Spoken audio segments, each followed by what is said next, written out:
So continuing with 6.1 in college algebra, this is 6.1b, and we're getting ready to start example 2 on page 528. And what we have for this one is they're asking us to find an equation of the parabola, and they give us a vertex of 0, 0, so it's on the origin, and they give us a focus of 5, 0, and then they want us to graph it once we find the equation. Alright, so the focus of this equation, or the information that they gave us, the focus is at 5, 0. So that means it's going to be about right here. Let's say that that's 5, 0. So because the focus is on the x-axis, our graph is going to look, it's going to be sideways like that. Okay, so that's good to know right away. And when it's sideways like that, we know that we're going to end up using the second equation there that I have boxed there in green, the y squared equals 4px. Alright, so now we know the equation. Y squared equals 4px. Now all I have to do is start plugging in numbers and getting my equation. So the focus is 5, 0. It's 5 units to the right of the vertex. And I know then that P, according to right here, my P is my x value. I said the focus right here is 5, 0, so 5, 0. So that means my focus is 5, 0. My P is equal to 5. So if my P is equal to 5, then y squared equals 4 times 5x, which means y squared equals 20x. That is it. That is my equation.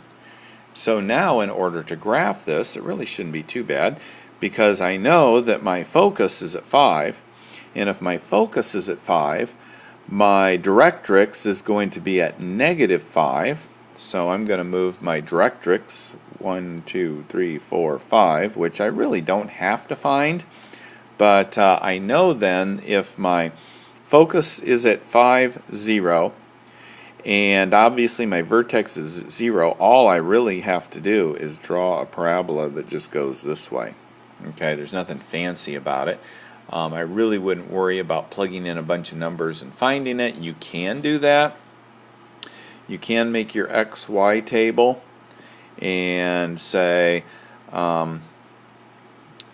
y equals the square root plus or minus the square root of 20x, and go through the whole thing in order to find out what your parabola looks like. You can use a graphing calculator, in fact, in order to do that, and it will give you that graph, or you can just plug in numbers for your x. So if you put in, let's say, a 0 for your x, that gives you y is 0, and that's your vertex.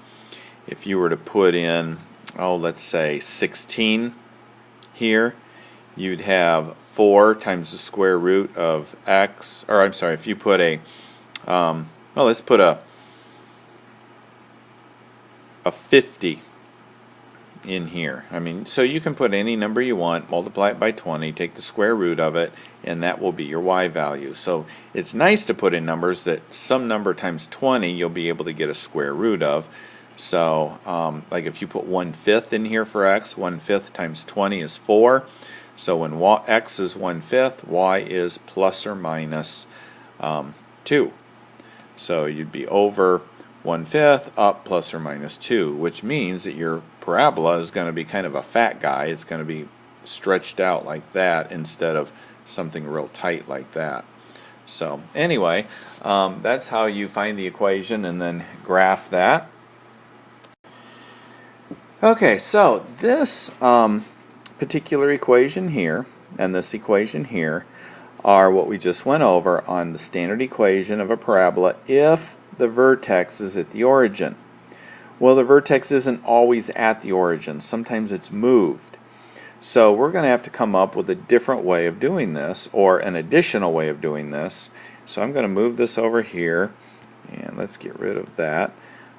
So we can see these equations here. And I'm going to move this one up. This is from the top of page 529. This is when we have a parabola that has a vertex somewhere else other than the origin, and when the axis of symmetry is something other than the x-axis or the y-axis. So notice the equation that we have here, and let's compare it to the equation here. Okay, it's the same except where this is the vertex. The HK is the vertex. So the h is your x value, how much your vertex moved from the origin over to where it now is. So that's what the h distance is right there. It's the movement from the origin. The k distance is how far it went up or down from the origin. So we started here with this formula, but the x has been moved, so we're going to have to move that x value by saying we moved it h distance. Okay, so over h, and we went up k, and that's what this k is the distance we moved from the x-axis or from the 0, 0 place up. Okay, it's the only thing that's changed. The 4p is the same. So the vertex is hk. It's not 0, 0 now like it was in the last one when the vertex was at the origin. The focus is also changed. In the other one, the focus was always going to be, like in this one here, 0. We didn't go left or right any, we just went up or down p for our parabolas that look like this. For our parabolas that look like this, our focus was p0. We traveled left or right a p-value in order to find our focus. Well, now, because our parabola is no longer at the origin, our focus is no longer on the x-axis or the y-axis. It's moved. So our focus then, with this formula, when we move the vertex to another location, the focus is going to be h, the first point of my vertex, the x point of my vertex, and my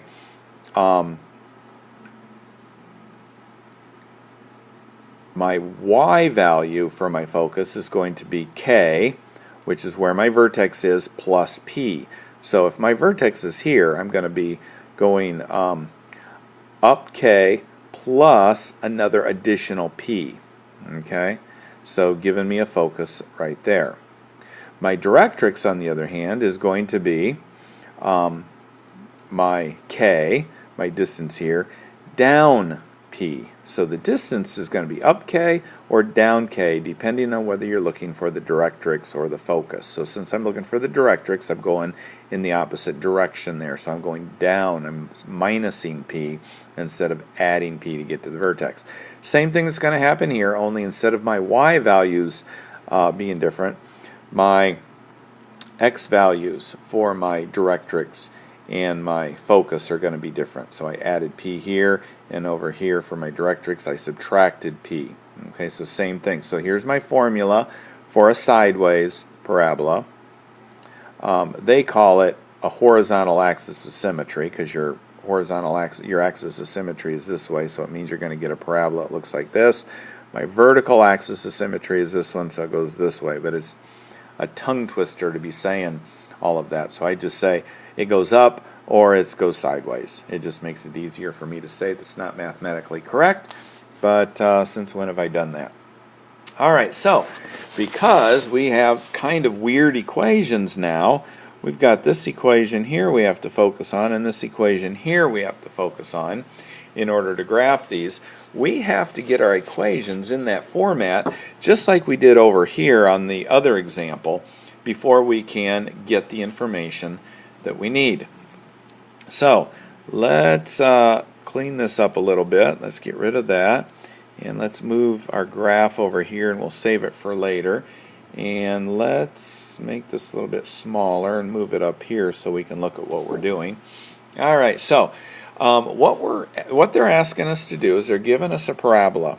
And the parabola is x squared plus 6x plus 4y plus 5 equals 0.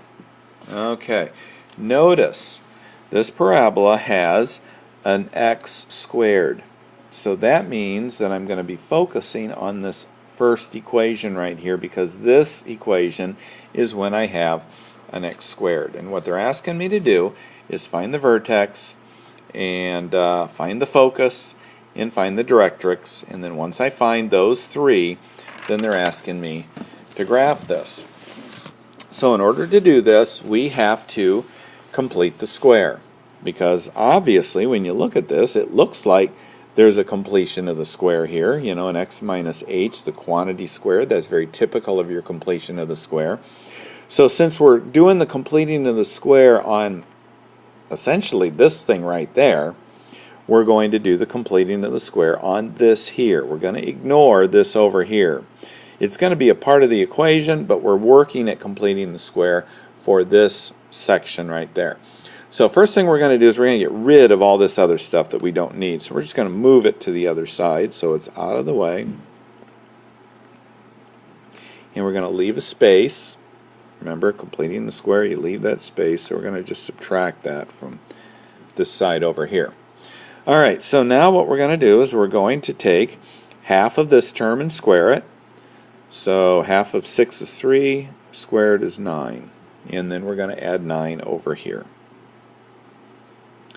And then we're going to, well, let's just make this equals negative 4y plus 4.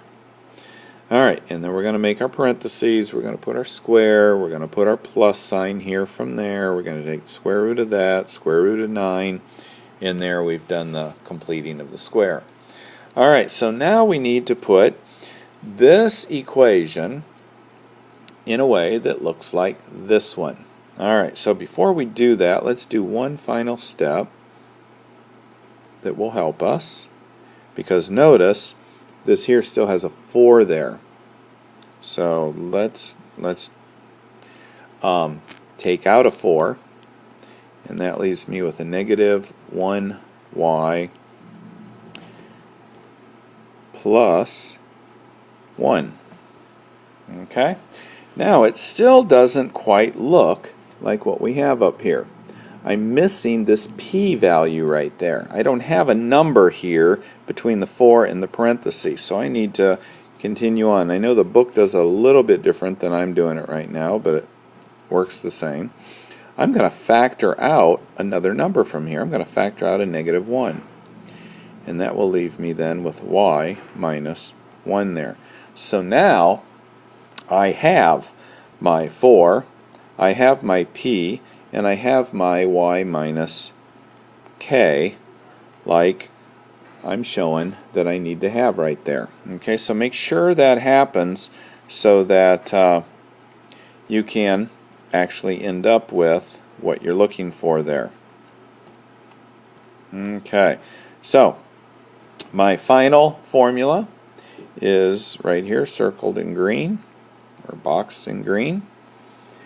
And, well, I guess it's really not even finished yet. I'm still missing one thing. Look at this. I have an x plus 3, and up here it says x minus h. So I've got to make a little bit of change there and make that minus. So let's do x minus negative 3, because that's actually the same as x plus 3. So I've got to get it in that format. And then I've got my 4 and my negative 1 and my y minus 1. Okay, so I've got everything in the format I need. So h then is negative 3. My k is 1. And my p is negative 1. So this is enough information to answer the question for what I'm supposed to be doing here. Okay, so my vertex is going to be hk, negative 3, 1. My focus is, according to what we have up here, h, which is negative 3. And the other part of my focus is k plus p. So my k is 1. My k is 1, and my p is negative 1, so I add those two together and I get 0. So my focus is at negative 3, 0. My directrix, it says up here, is k minus p. Well, my k is 1 and my p is negative 1, so 1 minus negative 1 makes my directrix a 2. So there's the information I need in order to graph this. Go ahead and graph it, and I'm good to go. So that's example 3.